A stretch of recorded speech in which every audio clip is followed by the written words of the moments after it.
أعوذ بالله من الشيطان الرجيم. بسم الله الرحمن الرحيم. الحمد لله رب العالمين. أرسل رسوله بالهدى ودين الحق ليظهره على الدين كله ولو كره الكافرون ولو كره المنافقون ولو كره المشركون. أشهد أن لا إله إلا الله وحده لا شريك له وأشهد أن محمدا عبده ورسوله لا نبي بعده ولا رسول بعده. اللهم صل على سيدنا محمد وعلى آل سيدنا محمد. ثم قال الله تعالى في القرآن الكريم: أعوذ بالله من الشيطان الرجيم. بسم الله الرحمن الرحيم. كتب عليكم إذا حضر أحدكم الموت إن ترك خيرا الوصية للوالدين والأقربون حقا على المتقين. صدق الله العظيم وصدق النبي الكريم. أيها الهادرون المسلمون، اتقوا الله حق تقوى وفي أنفسكم وأهليكم وفي أموالكم. Kaum muslimin yang dimuliakan Allah, bertakwalah kepada Allah sebenar-benar bertakwa dalam hal urusan pribadi-pribadi kalian, dalam hal mengurus keluarga-keluarga kalian, dalam hal urusan harta-harta kalian. Summa ittaqullaha haqqa taqwa tafuzu wa tuflihu wa tus'idu fid dunya wal akhirah. Bertakwalah kepada Allah sebenar-benar bertakwa, maka kalian akan mendapatkan kemenangan, kalian akan mendapatkan keberuntungan, kalian juga akan mendapatkan kebahagiaan di dunia dan di akhirat. Kaum muslimin, jamaah Jumat yang dimuliakan Allah Subhanahu wa taala, kembali kita bersyukur atas nikmat-nikmat Allah, terutama nikmat keimanan. Sayyidina Ali bin Abi Thalib menyampaikan bahwa dari sekian banyak nikmat-nikmat yang diberikan oleh Allah kepada hambanya, maka nikmat keimanan itulah nikmat yang paling istimewa. Maka ketika iman itu berada di dada kita, mari kita pertahankan agar iman tersebut selalu ada dalam hati kita. Kemudian salawat dan salam kita sampaikan kepada Nabiullah wa Rasulullah Muhammad sallallahu alaihi wasallam. Mari kita berselawat kepada beliau. Mudah-mudahan selawat yang kita sampaikan dapat menjadi syafaah di hari yauma la yanfa'ul malu wala banun. Kaum muslimin, jemaah Jumat yang dimuliakan Allah Subhanahu wa taala, bagaimana sesungguhnya ketentuan berwasiat dalam syariat Islam? Paling tidak ada dua ayat yang sangat populer dalam Al-Quran terkait dengan ayat wasiat. Pertama, kutiba alaikum idza hadara ahadakumul maut in taraka khairanil wasiyah. Makna kutiba di sini adalah diwajibkan kepada kalian untuk memberikan wasiat, memberikan pesan. Kapan itu diwajibkan? Ketika ajal sudah menghampiri. Maka konteksnya wasiat akan menjadi wajib ketika ada beberapa hal. Pertama, ajal telah menghampiri. Yang kedua, ketika seorang hamba sedang safar, bepergian jauh, dan dia tidak akan tahu apakah ketika dalam perjalanan ajalnya akan dijemput oleh Allah Subhanahu wa taala. Maka kondisi seperti ini, seorang hamba wajib untuk melaksanakan wasiat. Kenapa diwajibkan? Karena tidak diketahui apakah ada hak-hak orang yang melekat pada diri kita. Ketika kita misalkan memiliki hutang kepada orang lain dan kita melakukan safar dan tidak ada orang yang mengetahuinya, maka ini harus kita pesan, harus kita kasih tahu, harus kita kabari kepada al-aqrabun, kerabat kita, bahkan kedua orang tua. Karena orang tidak akan tahu ternyata kita memiliki pinjaman kepada orang lain.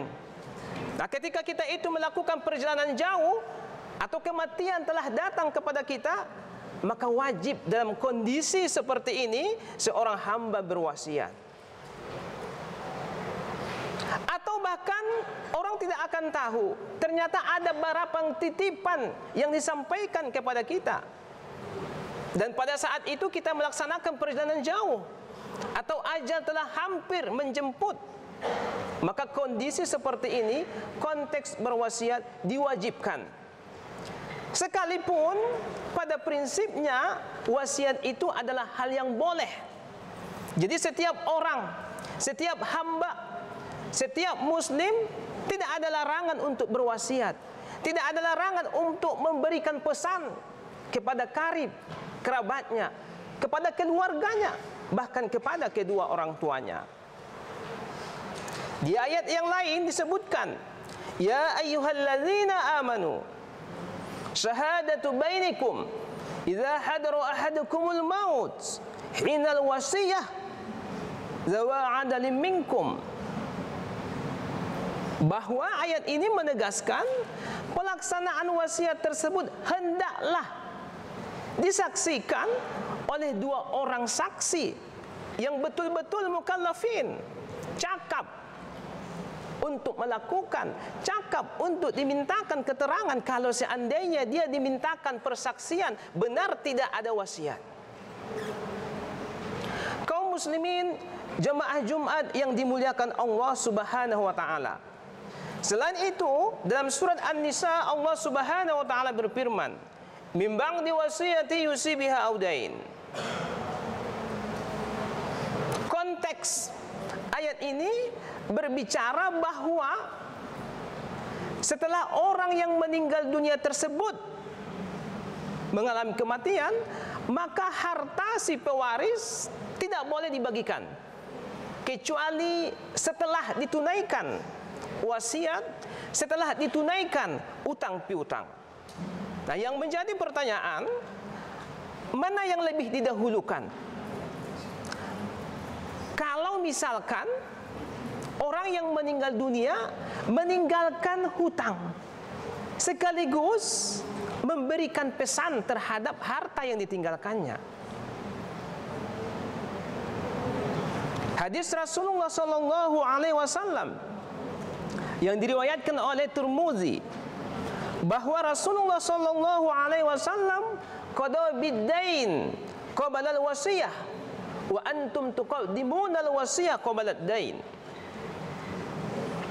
Rasulullah sallallahu alaihi wasallam menyampaikan kepada para sahabat bahwa dahulukanlah dulu melunasi hutang piutang dari orang yang meninggal dunia. Setelah dilunasi barulah ditunaikan wasiat tersebut. Wa antum tuqaddimuna al-wasiyah qabla ad-dain. Kata Rasulullah, sedangkan kalian wahai para sahabat lebih mengutamakan, lebih mendahulukan wasiat daripada utang piutang. Konteks hadis ini Rasulullah sallallahu alaihi wasallam memberikan pesan kepada kita bahwa dahulukan terlebih dahulu hutang piutang, baru tunaikan itu wasiat. Kaum muslimin jemaah Jumat yang dimuliakan Allah Subhanahu wa taala. Lalu ketika misalkan ada hutang tersebut terkait dengan orang dan terkait dengan Allah Subhanahu wa taala, manakah yang lebih didahulukan? Hadis Rasulullah sallallahu alaihi wasallam menjawab, "Ja'a rajulun ila an-nabiy sallallahu alaihi wasallam." Ada seorang laki-laki menghampiri Rasulullah sallallahu alaihi wasallam, faqala, "Ya Rasulullah, inna ummi matat." Sesungguhnya ibuku telah meninggal ya Rasulullah. Wa 'alaiha shaumu syahrin. Dan ibu saya ya Rasulullah masih ada kewajiban yang belum ditunaikannya, yaitu puasa Ramadan. Afa aqdiha anha? Ya Rasulullah, apakah saya boleh menggantikannya? apakah saya boleh membayar puasa ibu saya yang belum sempat ditunaikannya dan padahal dia sudah meninggal dunia? Faqala, Rasulullah sallallahu alaihi wasallam menjawab, "Law kana ala ummiki dainun, afa anta taqdiha?" Wahai sahabat, kalau seandainya law kana ala ummik, kalau seandainya ibu memiliki hutang dainun, afa taqdiha? Apakah kamu akan melunasinya? Na'am ya Rasulullah. Tentu ya Rasulullah. Fa haqqullahi haqqu minan nas. Maka hak Allah itu lebih diutamakan, ditunaikan daripada hak-hak manusia. Kaum muslimin, jemaah Jumat yang dimuliakan Allah Subhanahu wa taala. Pertanyaan selanjutnya, lalu apakah boleh berwasiat jika objek wasiat tersebut merupakan harta benda dari orang yang meninggal dunia kepada ahli waris? Pada prinsipnya, berdasarkan hadis Rasulullah sallallahu alaihi wasallam, tidak dibenarkan, tidak dapat menunaikan wasiat kepada ahli waris. Rasulullah dalam sebuah hadisnya menyampaikan, la tazuzu liwarisin wasiyah illa ayyazizahul waras. La tazuzu, tidak boleh, terlarang untuk memberikan wasiat kepada ahli waris, ya ahli waris, illa ayyazizahul waras, kecuali para ahli waris menyetujui harta itu akan diberikan kepada ahli waris. Pada prinsipnya tidak dibenarkan. Kenapa? Karena ada hadis Rasulullah sallallahu alaihi wasallam yang lain. Innallaha a'ta kulladzi haqqo haqqah fala wasiyah liwaris.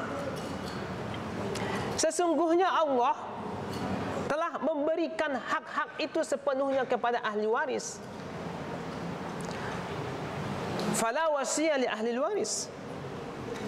Maka tidak boleh berwasiat jika objek dari wasiat tersebut adalah harta peninggalan dari orang yang meninggal dunia kepada ahli waris.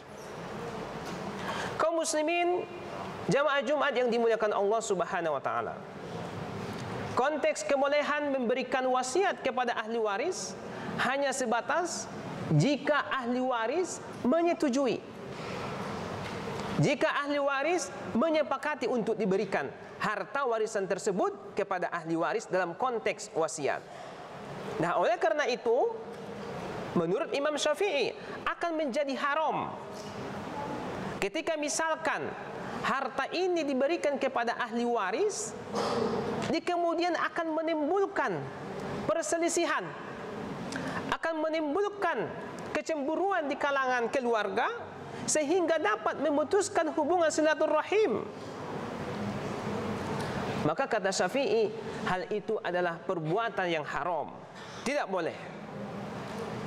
Kemudian, kalau seandainya wasiat tersebut diberikan kepada ahli waris dan tidak ada kekhawatiran akan terjadi perselisihan, tidak ada kekhawatiran akan terjadi pertengkaran dan pemutusan hubungan silaturahim, maka tidak menjadi salah jika objek wasiat tersebut yang merupakan harta diberikan kepada ahli waris sesuai dengan permintaan orang yang meninggal dunia.